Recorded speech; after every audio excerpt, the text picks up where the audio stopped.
¿Cómo presentar esto? Yo creo que con los sonidos directamente. Se cuenta que quizá hacia los años 80, a principios, un equipo de expedicionarios soviéticos, penetrando en lo más hondo de la Tierra, se encontraron con unos sonidos que no esperaban. Para muchos estos son los sonidos del infierno. Estén atentos, por favor.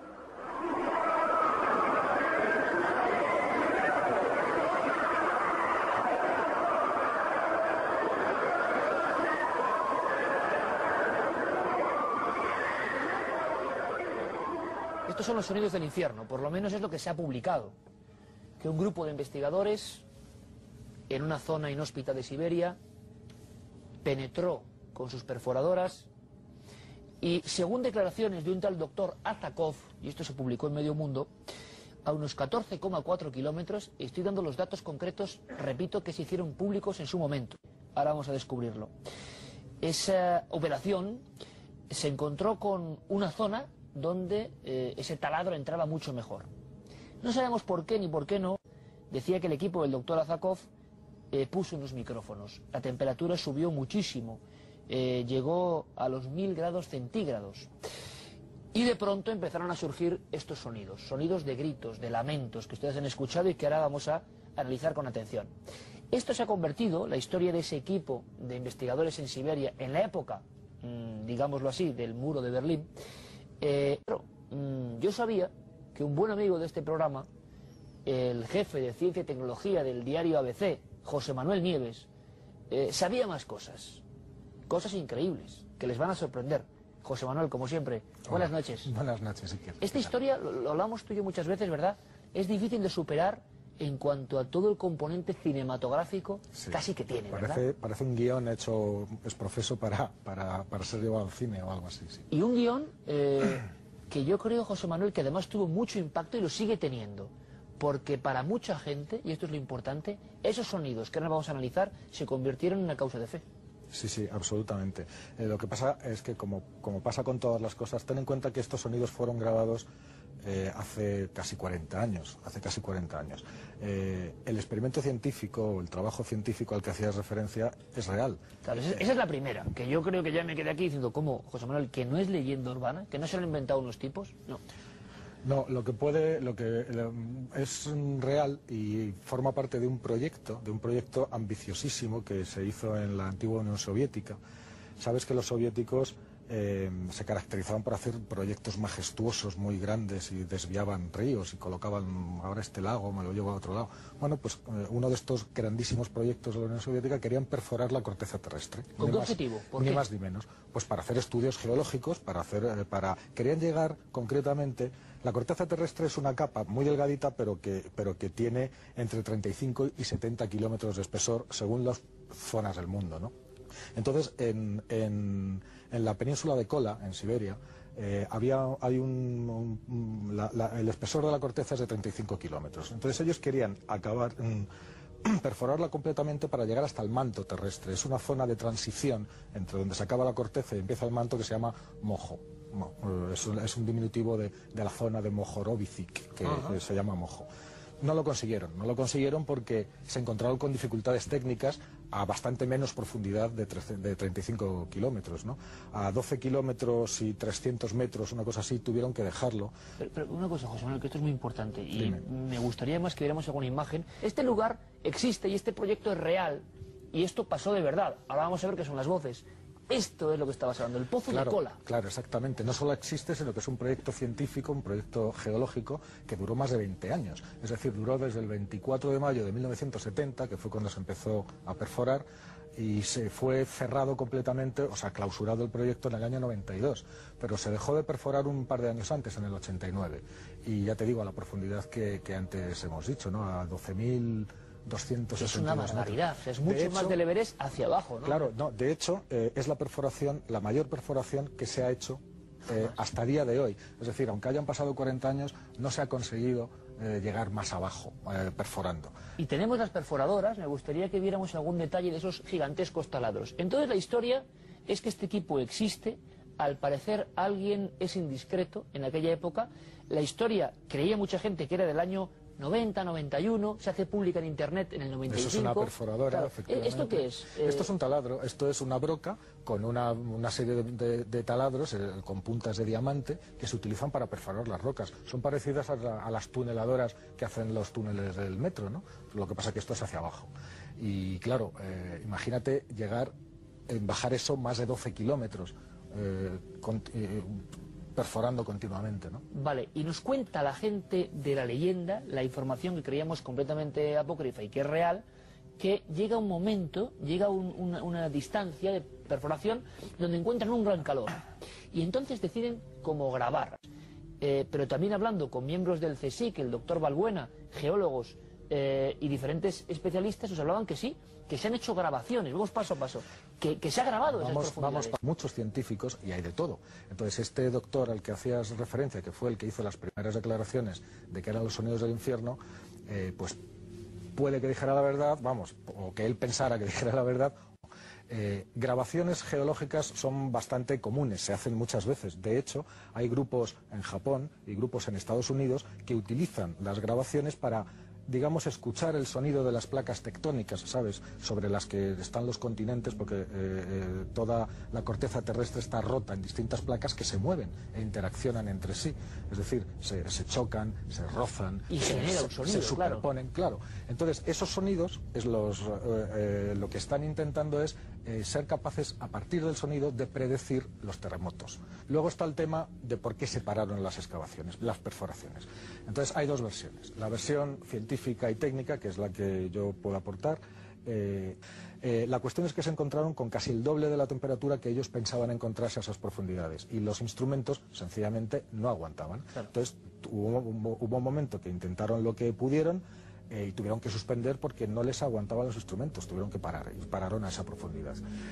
Y luego surge la leyenda, ¿no? Y luego está la leyenda. Entonces, según la leyenda, que además fue difundida por algunos de los geólogos, como este doctor que tú citabas antes, dijeron que no, que el motivo no había sido ese, que no había sido un motivo técnico, y no es más que el proyecto original de la Unión Soviética no era perforar la corteza terrestre, como de hecho era, sino buscar el infierno, o sea, encontrar una prueba imagínate los soviéticos buscando el infierno. Bueno, pues se llegó a decir incluso eso, ¿no? Y que no solamente lo habían intentado, sino que lo habían conseguido. Vamos a volver a escuchar esto, y quizá incluso, José Manuel, Yo he tenido ocasión de escuchar algún otro sonido geológico, digamos. Eso es lo que te iba a comentar. Y tiene un cierto parecido en algunos aspectos, no hay dos puntos iguales, pero lo que yo he oído otras veces son, pues imagínate, chirridos, que pueden ser muy bien la explicación lógica de estos gritos. Vamos a una cosa, vamos a escucharlos, ¿te parece? Que la gente lo escuche, la grabación en completo, y luego tú me comentas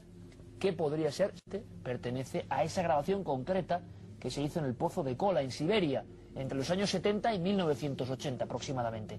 Escuchamos, por favor, muy atentamente. Estos son los sonidos que dieron la vuelta al mundo, llamados sonidos del infierno por parte de un equipo de investigadores reales soviéticos.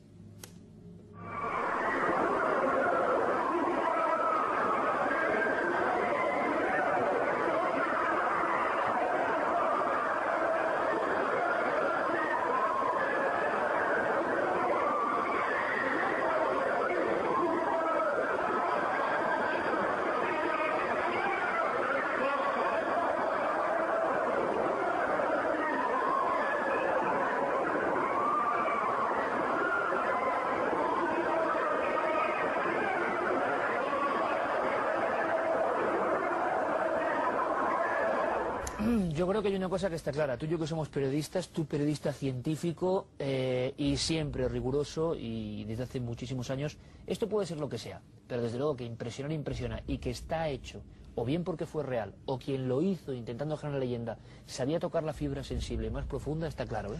Ten en cuenta una prueba científica, lo digo entre comillas, de que el infierno existe. Y mucha gente lo creía, o sea, tenían algo los sonidos eran como tan reales que... Sí, porque es muy real, muy raro, tampoco es exagerado, Y claro, cuando se empezó a difundir en algunas emisoras de países del orbe soviético, pero que había más libertad, causaron un impacto y en de Estados Unidos.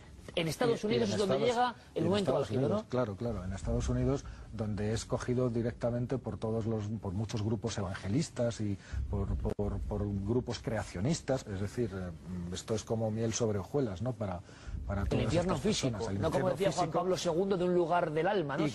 Y grabado por científicos serios, ¿no? Entonces, pues imagínate lo que da de sí eso. Claro, y ahora llega la gran incógnita, ¿no? La gente, muchos están diciendo, bueno, ¿y qué es? No sabemos qué es.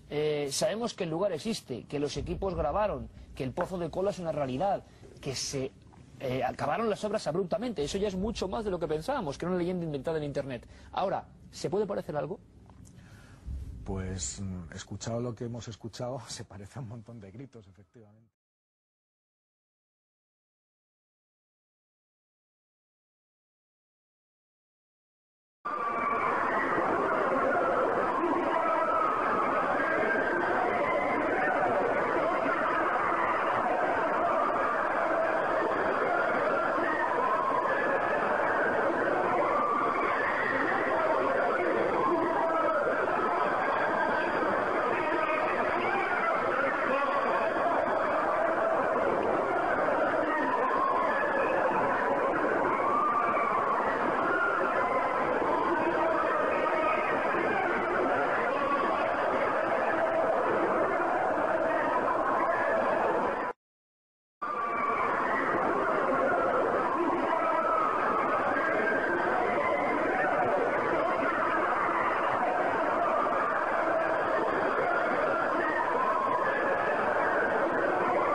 Había un hombre rico que vestía con lino fino de color morado y vivía lujosamente.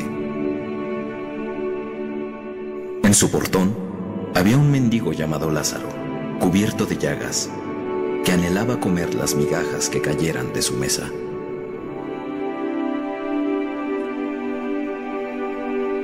Incluso los perros venían y lamían sus llagas. La hora había llegado para que ambos hombres murieran.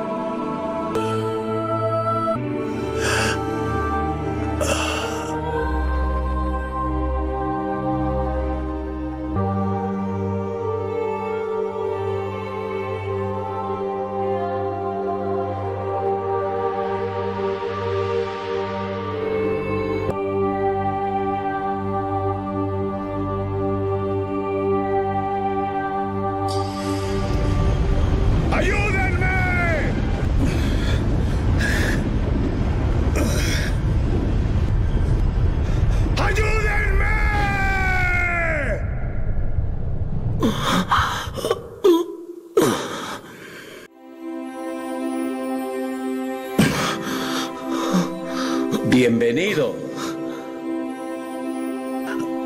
¿Al paraíso? Sí, Lázaro. ¡El paraíso!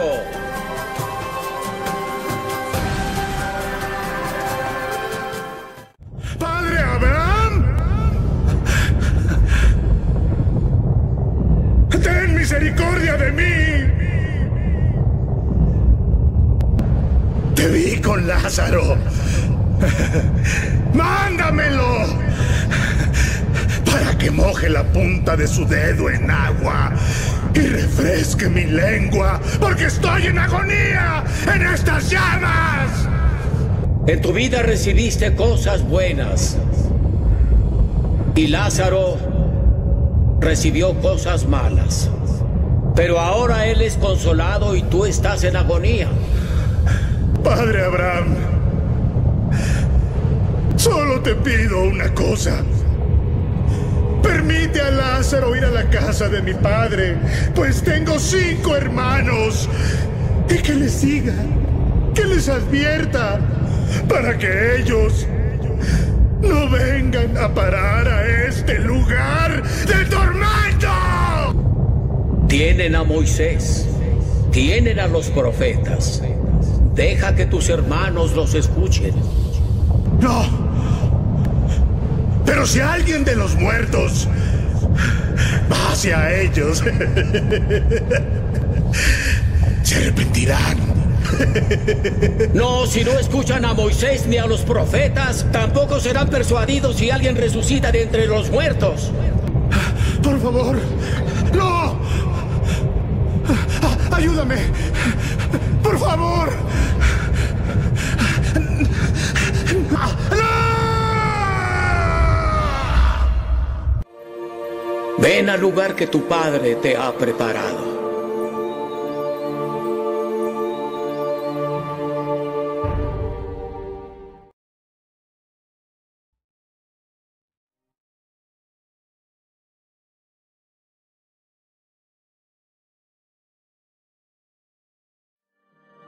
Di la siguiente oración con todo tu corazón.